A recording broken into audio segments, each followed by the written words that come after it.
다음에 기출문제는 저 2회독도 못했습니다. 1.5회독했어요. 공부기간은 한 달 조금 넘었던 것 같습니다. 여러분 반갑습니다. 전기등 빠지직 송건웅입니다. 오늘 영상에서는요, 전기기사 실기, 전기산업기사 실기 공부 방법에 대해서 여러분과 이야기를 한번 나눠보겠습니다. 여러분이 필기를 합격하시고 실기를 준비하셔야 될 텐데 어디서부터 어떻게 준비를 해야 되는 거야? 라고 생각이 들 때가 많이 있습니다. 왜? 실기를 처음 해보니까요. 그렇기 때문에 오늘 전반적인 실기가 어떻게 구성되어 있고 어떠한 전략을 취해서 우리가 학습의 목표를 정할지 같이 한번 살펴보도록 하죠. 여러분 여기 제가 적어왔습니다. 전기산업기사, 전기기사 실기 공부 방법. 근데 여러분 궁금하지 않으셨어요? 아니 왜 항상 이렇게 전기랑 산업이랑 같이 표기를 하는 거야? 이거는 여러분 잘 아시겠지만 이게 전기기사, 전기산업기사를 통칭하는 말이에요. 그래서 기사, 그 다음 플러스 산업기사가 모두 포함이 되는 단어라고 봐주시면 됩니다. 거의 기출문제의 유형이 조금 다르고 이론은 비슷하거든요. 필기도 마찬가지고 실기도 마찬가지고. 그래서 보통 이렇게 표기를 합니다. 그래서 기사 하시는 분들이나 산업기사 하시는 분들이나 이렇게 표기되어 있는 것을 학습하시면은 전혀 문제될 것이 없습니다. 자, 그 다음 실기 공부 방법인데 여러분 실기라 그래서 보통 어떻게 생각을 하시냐면 뭐야 나 그럼 진짜 막 작업을 해야 되는 거야? 전동드릴 써야 되나? 전선 이렇게 결선을 해야 되나? 그게 아니라 전기기사, 전기산업기사 실기는요 필답형 시험입니다. 즉 작업형 시험이 아니라 필답형. 이 필답형 시험은요 쉽게 말하면 서술형 시험이에요. 단답형이라고도 볼 수가 있죠. 여기에는 뭐 계산 문제가 들어갈 수도 있고요. 암기, 단답, 뭐 장점, 단점 쓰는 거 그런 내용들이 들어가 있습니다. 그래서 우리는 이걸 보통 필답형이라고 해요. 작업형은 아닙니다. 그런데 기능사는 작업형이라고 부르죠. 실제로 회로를 보고 결선을 하고 배관을 뽑아내기 때문에. 근데 전기기사, 전기산업기사 하시는 분들은 필답형이구나, 나 진짜 작업하는 거 아니구나 이렇게 봐주시면 되겠습니다. 자, 그럼 시간은 어떻게 되느냐? 시험 시간. 기사는 2시간 반, 산업기사는 2시간이 됩니다. 그래서 기사는 150분, 그리고 산업기사는 120분 주어집니다. 우리는 이 시험에서 60점 이상을 맞으시면 돼요. 문제의 개수는 보통 몇 개가 나옵니까? 한 16개에서 한 18문제 정도가 출제가 돼요. 그래서 한 문제당 배점이 높은 건요, 10점, 막 14점 이런 식으로도 주어질 때가 있어요. 그래서 보통은 이제 5점, 6점대로 주어지는데 어떤 문제들은 8점, 9점, 10점 이런 식으로 진행이 되곤 합니다. 과목은 뭔가 독립적으로 나누기가 좀 모호합니다. 우리 필기 같은 경우는 어땠어요? 제어공학, 회로이론, 전력공학, 뭐 KC 쭉 나눌 수가 있었잖아요. 근데 이 친구는 실무 현장을 약간 시험지 안으로 끌어온 느낌? 그렇기 때문에 조금 모호합니다. 그래도 제가 주제 대표적인 거 좀 나눠볼게요. 수변전 설비 나오고요. 시퀀스 회로 나오고, 뭐 PLC도 나오고, 조명 설비 나오고, 그 다음에 전력 파트도 나오고, 송배전 파트도 나오게 됩니다. 그 다음에 KC도 나오고요. 여러분이 이론 공부를 하시면서 그래서 이 과목들이 어떤 게 분포가 되어 있고 내가 어떤 범위를 공부하는지를 이론을 공부하시면서 파악을 해주셔야 됩니다. 자, 그럼 과목은 이렇게 되고 제가 이따 구체적인 공부법은 뒤쪽에서 말씀드릴 겁니다. 합격률은 어떻게 됩니까? 여러분 이 합격률은요 가장 어려웠을 때 최근 10년을 기준으로 어려웠을 때가 한 3% 나왔던 적이 있습니다. 3%. 그리고 놀랍게도 60%가 넘었던 적도 있어요.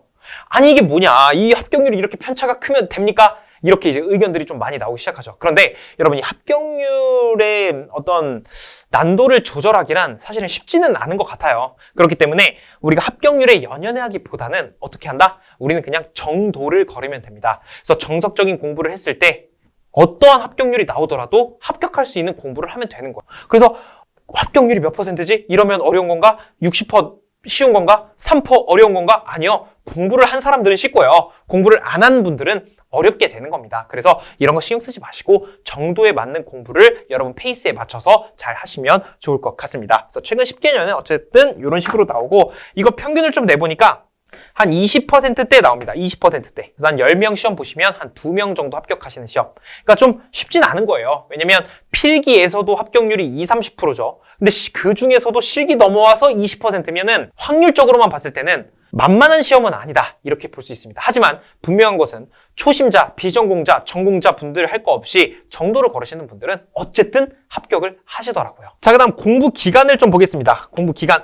이게 좀 중요하죠. 나는 얼마만큼의 공부를 해야 하는가? 얼마만큼의 인풋을 넣어야 되는가? 자, 그런데 여러분 이거는 우리가 좀 짚고 넘어가야 돼요. 학습자마다 출발점이 달라요. 왜냐면 누군가는 아예 초심자일 수 있어요. 초심자일 수 있죠. 그리고 누군가는요 비전공자일 수 있어요. 비전공자. 누군가는요 전공자일 수 있어요. 누군가는요 엘리트 전공자일 수 있어요. 엘리트 전공자는 진짜 전공도 하고 그 학업을 하거나 그 분야에서 꾸준하게 관심을 갖고 공부하신 분들, 이분들은 크게 이제 공부법이라고 할 거 없이 그냥 하던 대로 하시면 될 것 같고, 근데 대부분의 분들은 여기 안에 분포가 되어 있다.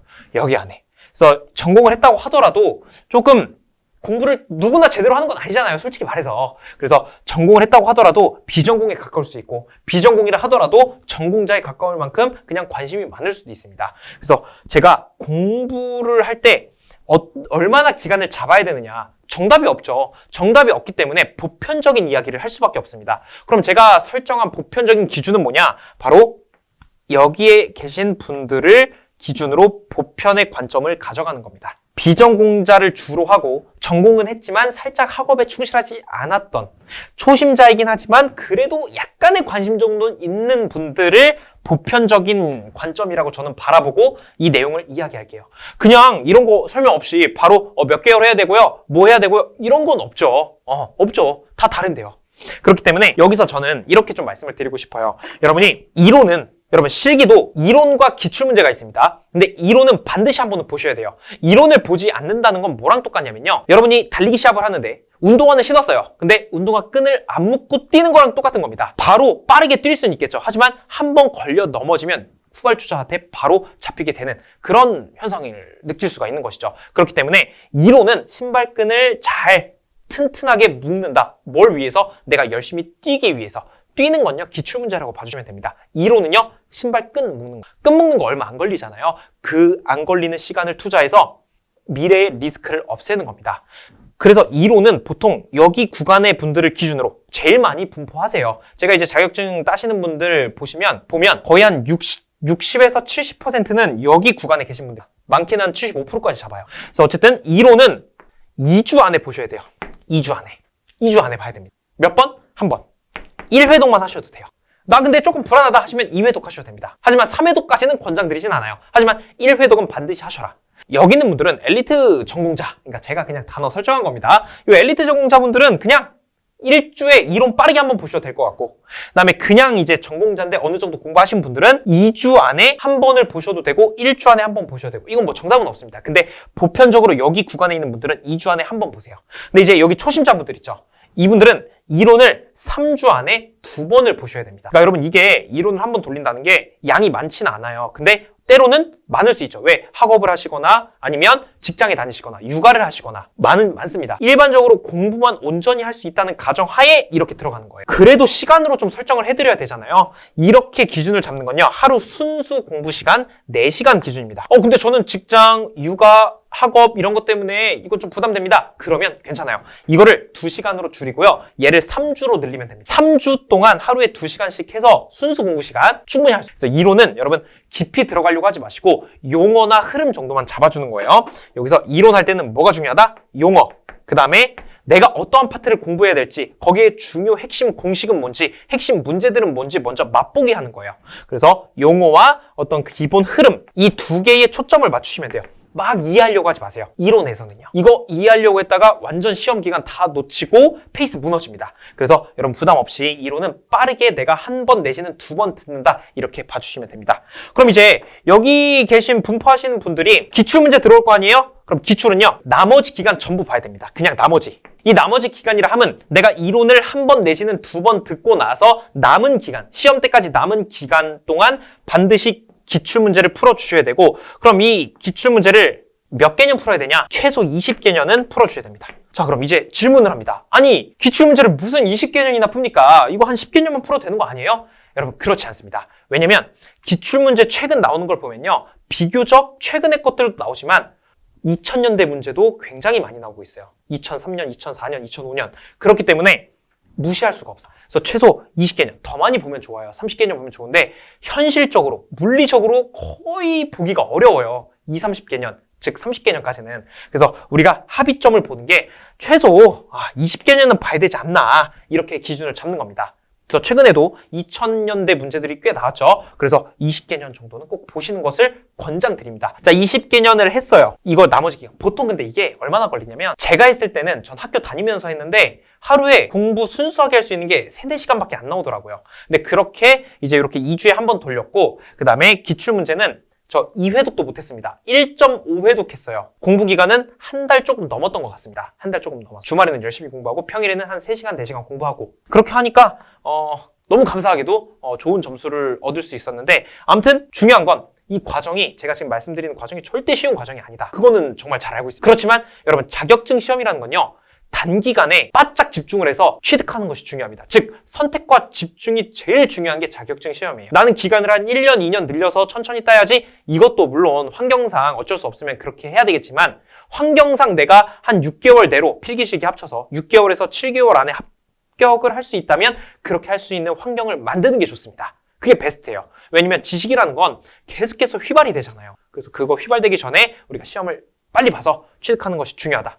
그러다 보니 바로 기출을 들어가는 것보다 이론을 한번 점검을 하고 들어가는 것이 확실한 공부 방법이 될 것이다. 이렇게 저는 좀 추천을 드리고 있습니다.